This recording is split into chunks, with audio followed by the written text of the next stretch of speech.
साथ शांतनु त्रिपाठी बुलेटिन की शुरुआत करते हैं। बात करते हैं पाकिस्तान से आई सीमा हैदर की।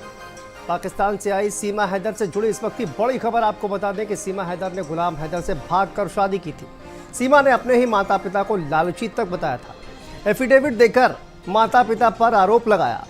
आवारा लड़के से शादी कराने का आरोप लगाया था। गुलाम से शादी करने के समय एफिडेविट दिया गया था। सीमा हैदर की तरफ से भारत समाचार के पास एफिडेविट की कॉपी भी मौजूद है। तो ये अहम जानकारी निकलकर सामने आ रही है सीमा हैदर को लेकर, और सीमा हैदर पर यह बड़ा खुलासा भारत समाचार इस वक्त कर रहा है। भारत समाचार के पास एफिडेविट की कॉपी भी मौजूद है, किस तरह से एफिडेविट दिया गया था गुलाम से शादी करते वक्त, और एफिडेविट देकर माता पिता पर आरोप लगाया गया था। आवारा लड़के से शादी कराने का आरोप लगा था। गुलाम से शादी करते इस समय भी एफिडेविट दिया गया था। सीमा हैदर ने गुलाम हैदर से भागकर शादी की थी। तो देखिए, नए नए खुलासे जो है वो निकलकर सामने आ रहे हैं। अपने ही माता पिता को लालची बताया गया था सीमा के द्वारा, और गुलाम से शादी करने के समय एफिडेविट दिया गया था। भारत समाचार के पास एफिडेविट की कॉपी भी मौजूद है। तो एक के बाद एक सीमा को लेकर अहम खुलासे सामने आ रहे हैं। भारत समाचार के पास एफिडेविट की कॉपी मौजूद है। बड़ी खबर देखिए, बड़ा खुलासा सीमा हैदर को लेकर। पाकिस्तान से आई सीमा हैदर से जुड़ी ये बड़ी खबर इस वक्त सामने आ रही है।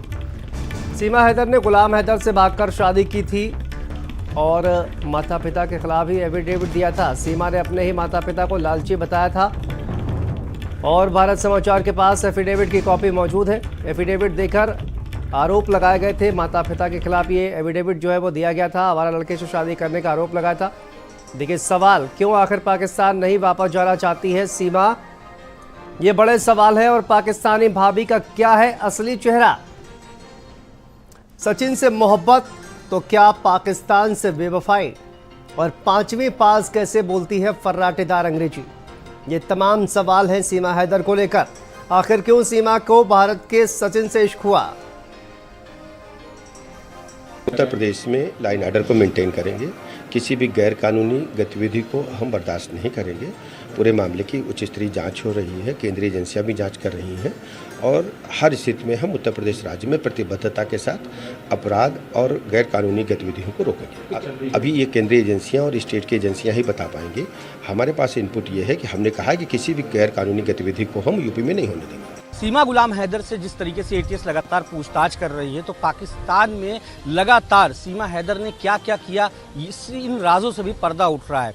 15 फरवरी 2014 में सीमा ने बाकायदा एक एफिडेविट बनवाया था। उसके बाद भागकर शादी करी थी गुलाम हैदर से। सीमा ने एफिडेविट में अपने माता पिता पर आरोप लगाया था कि माता पिता लालची हैं, एक आवारा लड़के से शादी करना चाहते हैं, लिहाजा वो अपने घर से भाग रही है। इस तरीके से कई ऐसी चीज़ें हैं जो सीमा हैदर की चौंकाने वाली हैं। शायद यही वजह है कि आज के वक्त में सीमा हैदर लगातार एटीएस उससे जब पूछताछ कर रही है तो वो बहुत कुछ बताने को तैयार नहीं है। और शक भी यही गहराता है कि एक ऐसी महिला जो पहले से पाकिस्तान में विवादों में रही हो, पहले से ही पाकिस्तान में उसके जो चाल चलन है वो ठीक ना हो, वो भारत में आकर ये दावा कर रही कि वो सचिन के प्यार में भारत आई है। फिलहाल ये एफिडेविट की कॉपी जो सीमा हैदर के पति है उसने जारी किया, और भारत समाचार के पास वो कॉपी भी मौजूद है। तो देखना होगा जिस तरीके से अब एटीएस पूछताछ कर रही है, 17 घंटे से ज़्यादा की पूछताछ एटीएस की हो चुकी, तो आने वाले वक्तों में और ऐसे कौन से राज हैं जिनसे पर्दा हटता है, और ये कब क्लियर हो पाता है कि आखिर सीमा है कौन। कैमरा पर्सन सालिद के साथ दानिश, भारत समाचार, नोएडा। तो देखिए, दानिश हमारे संवाददाता जुड़ गए हैं। दानिश, क्या अपडेट, क्या मामला पूरा निकल कर सामने आ रहा है? देखिए, सीमा हैदर को लेकर एक के बाद एक बड़े खुलासे निकल कर सामने आ रहे हैं। क्या अपडेट इस पूरे मामले में अब निकल कर सामने आ रही है?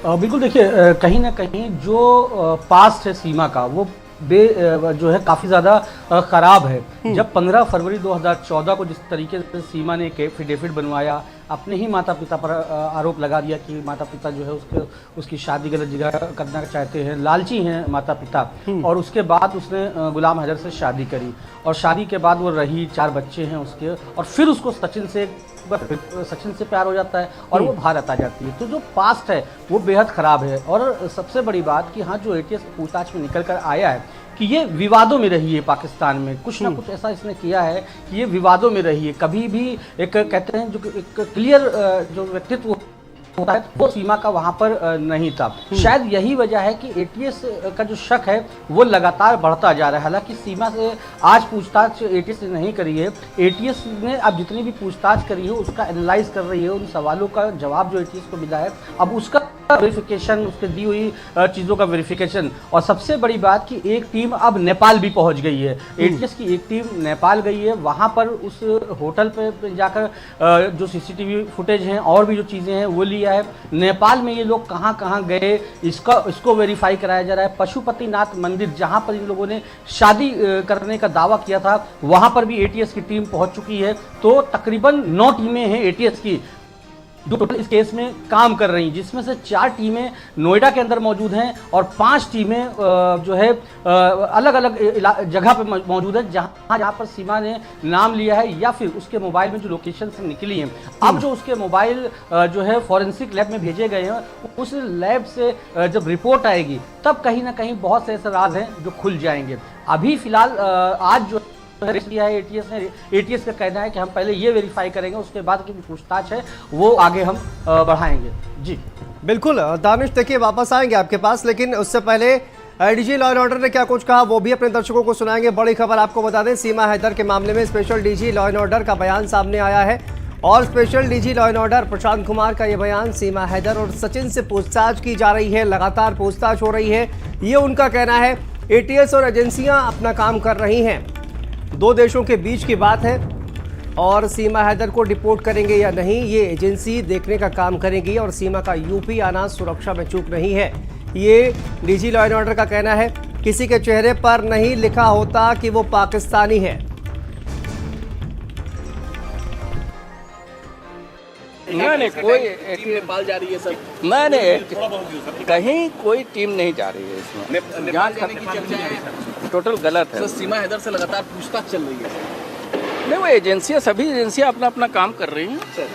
क्या लग रहा है संदिग्ध, क्या कोई संदिग्ध पाकिस्तानी जासूस है? संदिग्ध क्या लग रहा है सर? नहीं अभी इतनी जल्दी ये मामला 2 राष्ट्रों के बीच जुड़ा हुआ है, इसमें जब तक पर्याप्त साक्ष्य नहीं मिल जाते कुछ भी कहना उचित नहीं। किस बिंदु पर जांच हो रही, क्या? नहीं वो तो जब एक बार वो जेल जा चुकी है उसके बाद बेल पे है, अब उसके बाहर भेजने की जो विधिक प्रक्रिया है उस हिसाब से कार्रवाई चल रही है। क्या बाहर भेजा जाएगा सर? वापस नहीं रिपोर्ट किया जाएगा? ये तो इसके लिए पहले से कानून तय है, उस हिसाब से कार्रवाई, कानून अपना काम। भारत में दाखिल हुई है, क्या नाकामी लगती है सुरक्षा? नहीं ऐसा नहीं है। जो अगर हमारा बॉर्डर पोरस है और उसके लिए कोई पासपोर्ट की आवश्यकता नहीं है तो इसलिए इस तरह की चीजें। लेकिन एक पाकिस्तानी नागरिक नहीं, ये तो किसी के चेहरे पे तो कुछ लिखा नहीं।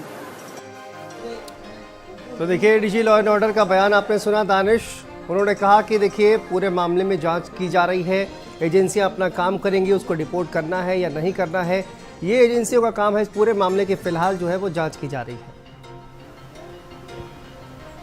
दानिश बिल्कुल, देखिए शंतनु, कहीं ना कहीं जो एजेंसियां हैं उनकी जो अब एक कह सकते हैं कि जो सुई रुकी हुई है वो रुकी हुई है फॉरेंसिक एविडेंस, यानी जो मोबाइल, तकरीबन जो 5 मोबाइल हैं वो लैब में भेजे गए हैं। मेरी एक एक्सपर्ट से बात हुई जो एटीएस में ही हैं, उनका कहना है कि हम मोबाइल से हर वो डाटा निकाल सकते हैं जब से मोबाइल ऑन हुआ है, यानी जब नया फ़ोन कोई ख़रीदता है वो परचेज़ किया जाता है, जब वो ऑन हुआ है उस वक्त कौन सा सिम था उसका भी डाटा आ सकता है, मोबाइल से क्या क्या डिलीट किया गया वो भी डाटा आ सकता है। लिहाजा इस वजह से जांच एजेंसियां रुकी हुई हैं।